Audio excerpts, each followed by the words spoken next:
In our last lesson, we looked at solving one-step equations, meaning there was only one number that we needed to undo to get our variable isolated. Now we're going to look at solving two-step equations. So the challenge is when there's two numbers that we need to undo, where do we begin? Here's an example. We have 2x minus 8 equals 34. I'm going to draw a line through the equal sign so we can see the left and right sides of the equation clearly.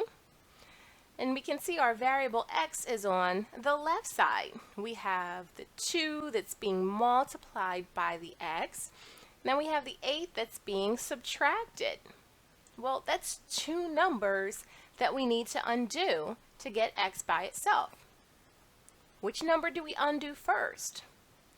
To figure this out, we're going to revisit our old friend PEMDAS, the order of operations. Except instead of following the order of operations from beginning to end like we normally do, we're actually going to follow the order of operations in reverse. Think of solving equations as an undoing process. We have to do everything backwards to get down to x.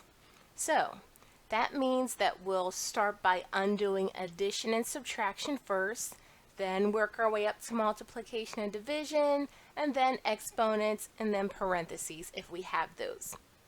Well, in this equation, we have the 2 that's being multiplied, so we have multiplication, and then we have subtraction because the 8 is being subtracted. This means that we would start by undoing the subtraction first. That's at the bottom of our order of operations. So, since 8 is subtracted, we would undo the 8 first. And with this one, we have x over 7. Now remember, fraction represents division, so we can say this is x divided by 7. Then we have plus 3 equals 5. I can see that x is on the left side of the equation again, and I have two numbers that I need to undo to get x by itself. I have the 7 and the 3. Which one do we undo first? We follow our order of operations, but in reverse. So the 7 is being divided. We have x divided by 7. So that'll get done during the division step. And then we have addition, as we see plus 3. Since the 3 goes along with addition and we undo addition and subtraction first, that means that we would start there when we want to isolate x. And then once the 3 is undone, we would move on to the 7.